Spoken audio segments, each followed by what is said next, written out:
But in the annals of rock there exists quite a few floaters, albums that have been derailed by creative differences, or that misguided step towards contemporary trends, sometimes just poor songwriting. So let's brace ourselves as we peer into the noisome sewer that is the 10 worst rock albums ever. Let's do this.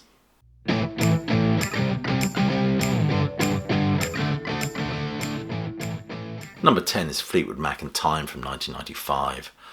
At this juncture, the band had lost its two best songwriters in Lindsey Buckingham and Stevie Nicks, and this band always suffers greatly when they cut their ties with Lindsey Buckingham, who was an incredible songwriter and guitar player.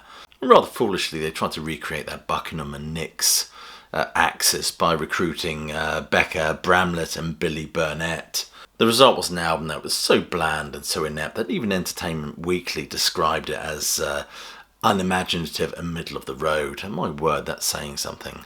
This album didn't even make the US Top 200. Needless to say, shortly thereafter, Lindsey Buckingham and Stevie Nicks were once more welcomed back into the fold. Number 9 is David Bowie and Never Let Me Down from 1987. Bowie had hit a kind of a creative cold streak in the aftermath of 1983's smash Let's Dance. I love that album. Incredibly commercial, but I think it's absolutely fabulous.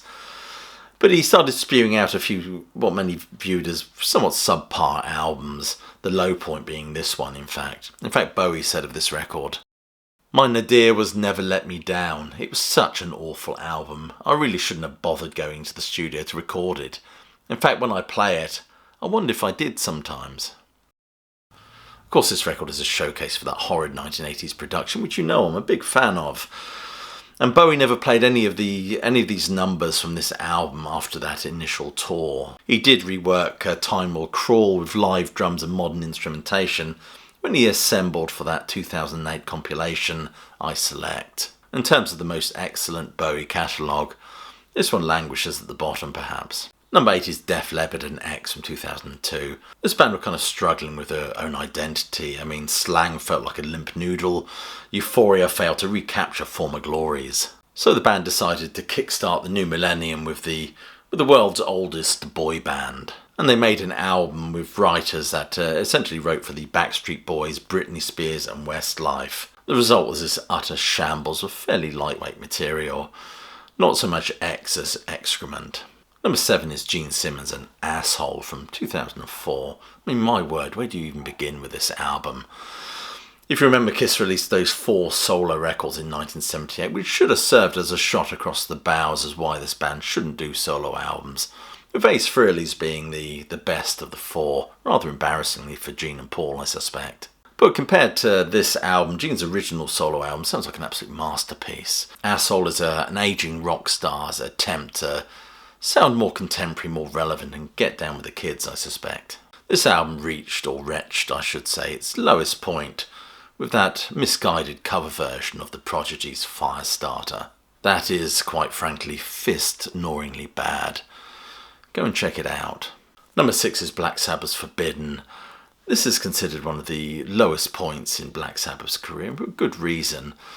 With the awkward inclusion of rapper Ice-T, who contributed guest vocals on Illusion of Power, this collaboration felt awkward to say the least. However, this album's biggest issue wasn't that forced collaboration, but the uninspired songwriting and tracks like The Hand That Rocks the Cradle, The Shaking of the Chains, all felt like insipid imitations of classic Sabbath. Number 5 is Van Halen 3 from 1998. Gary Cherone joins as singer for this album. It's a far cry from the heights they enjoyed with the brilliant vocals of Sammy Hagar, or even the cock-jostling spandexed showmanship of David Lee Roth. And to cut Gary Cherone some slack, I just think it's a mismatch here.